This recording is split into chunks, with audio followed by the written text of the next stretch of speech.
கள்ளக்குறிச்சி மாவட்டம் கருணாபுரத்தில் கள்ளச்சாராயம் அதிகம் விற்கப்படுவதாக புகார் எழுந்து வந்தது. இந்த நிலையில் இன்று ஒரே நாளில் அடுத்தடுத்து பிரவீன், சுரேஷ், சேகர், ஜெகதீஷ் ஆகிய 4 பேர் உயிரிழந்துள்ளனர். மேலும் 10க்கும் மேற்பட்டோர் உயிருக்கு ஆபத்தான நிலையில் மருத்துவமனையில் அனுமதிக்கப்பட்டுள்ளனர்.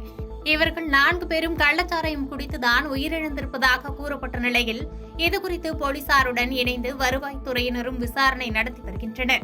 இந்நிலையில் சாராயம் குடித்து 4 பேர் உயிரிழந்ததாக கூறப்படும் சம்பவம் உண்மையல்ல. ஒவ்வொருவரும் ஒவ்வொரு வகையான சிகிச்சைக்காக அனுமதிக்கப்பட்டு இறந்துள்ளனர். இருப்பினும் இது தொடர்பாக விசாரித்து வருவதாக கள்ளக்குறிச்சி மாவட்ட ஆட்சியர் ஸ்ரவன்குமார் விளக்கம் அளித்துள்ளார்.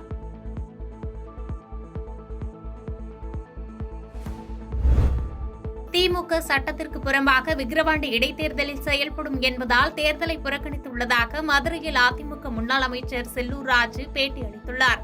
மேலும் திமுக நாடாளுமன்ற தேர்தலில் வெற்றி பெற்று மமதையில் பேசி வருவதாக விமர்சித்த செல்லூர் ராஜு, கூட்டணி கட்சிகள் இல்லாமல் திமுக தேர்தலில் தனித்து போட்டியிட தயாரா என்று கேள்வி எழுப்பினார். தொடர்ந்து பேசிய அவர், காங்கிரஸை கட்டிக்காக்க ராகுல் காந்தி விடாமுயற்சி எடுத்து வருவதாக புகழ்ந்ததோடு ராகுல் காந்திக்கு பிறந்தநாள் நல்வாழ்த்துக்களை தெரிவித்துக் கொண்டார்.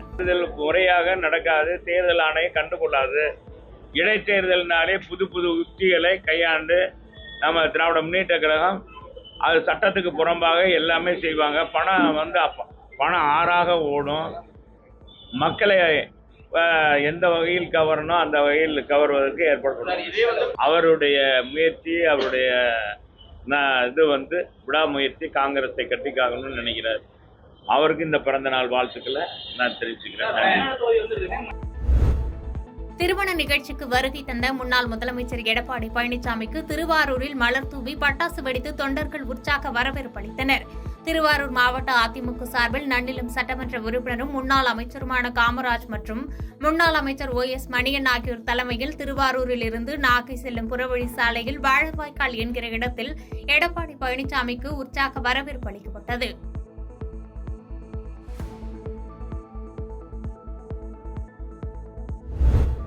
தோல்வி பயத்தால் விக்கிரவாண்டி சட்டமன்ற இடைத்தேர்தலில் அதிமுக போட்டியிடவில்லை என்று விக்கிரவாண்டி சட்டமன்ற இடைத்தேர்தலில் வேட்புமனு தாக்கல் செய்த பிறகு அமைச்சர் பொன்முடி செய்தியாளர்களுக்கு பேட்டியளித்தார்.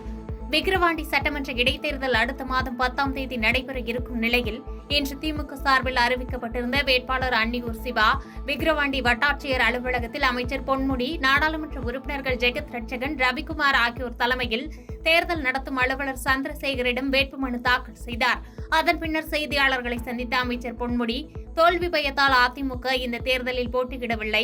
கடந்த முறை நடைபெற்ற பொதுத் தேர்தலில் மறைந்த புகழேந்தி 9000 வாக்குகள் வித்தியாசத்தில் வெற்றி பெற்றார். அப்போது அதிமுக, பாமக, பாஜக ஆகியவை இணைந்து திமுகவை எதிர்கொண்டனர். இப்போது அவர்கள் எப்படி இருக்கிறார்கள் என்று எல்லோருக்கும் தெரியும்.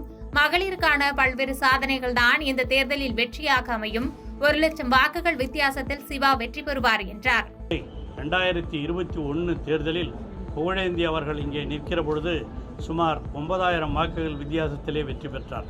அது என்னன்னு கேட்டிங்கன்னா, 9000 வாக்கு வித்தியாசத்தில் அவர் வெற்றி பெறும் பொழுது எதிர்த்து நின்றவர் யாருன்னு கேட்டால், எதிர்த்து நின்றவர் அதிமுக, அவருக்கு ஆதரவாக பாமக, பாமகவுக்கு ஆதரவாக பிஜேபி, இவங்கெல்லாம் 3 பேர் சேர்ந்து நின்று வாங்கின ஓட்டை விட நம்முடைய புகழேந்தி 9000 வாக்குகள் அதிகமாக பெற்றார். இப்போ 3 பேரும் எப்படி இருக்கிறாங்கன்னு உங்களுக்கு தெரியும்.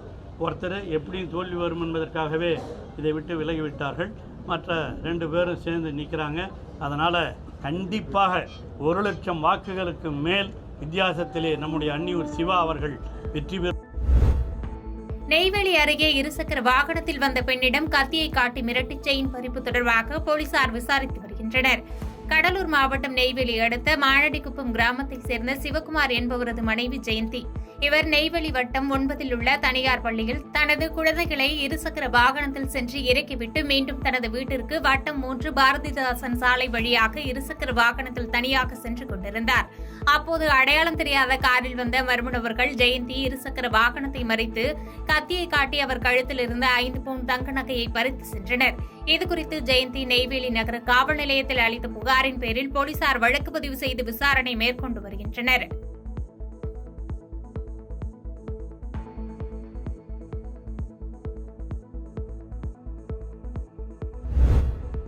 திருச்சி விமான நிலையத்தில் அதிமுக பொதுச் செயலாளர் எடப்பாடி பழனிசாமிக்கு அதிமுகவினர் உற்சாக வரவேற்பு அளித்தனர். தமிழக முன்னாள் முதலமைச்சர் சட்டமன்ற எதிர்க்கட்சித் தலைவருமான அதிமுக பொதுச் செயலாளர் எடப்பாடி பழனிசாமி தஞ்சை, நாகப்பட்டினம் உள்ளிட்ட பகுதிகளில் நடைபெறும் பல்வேறு நிகழ்ச்சிகளில் பங்கேற்பதற்காக இன்று காலை சென்னையிலிருந்து விமானம் மூலம் திருச்சி வந்தடைந்தார். அங்கு அவருக்கு அதிமுக சார்பில் மேளதாளங்கள் முழங்க உற்சாக வரவேற்பு அளிக்கப்பட்டது. இதில் முன்னாள் அமைச்சர்கள் விஜயபாஸ்கர், வளர்மதி, சிவபதி, அமைப்பு செயலாளர் ரத்னவேல் உள்ளிட்ட பலர் பங்கேற்றனர். பாதகம் செய்பவரை கண்டால் நாம் பயங்கொள்ளலாகாது பாப்பா, மோதி மிதித்து விடு பாப்பா, அவர் முகத்தில் உமிழ்ந்து விடு பாப்பா. அண்மை செய்திகளை உடனுக்குடன் தெரிந்து கொள்ள இணைந்திருங்கள் இயம்நாடு தொலைக்காட்சியுடன்.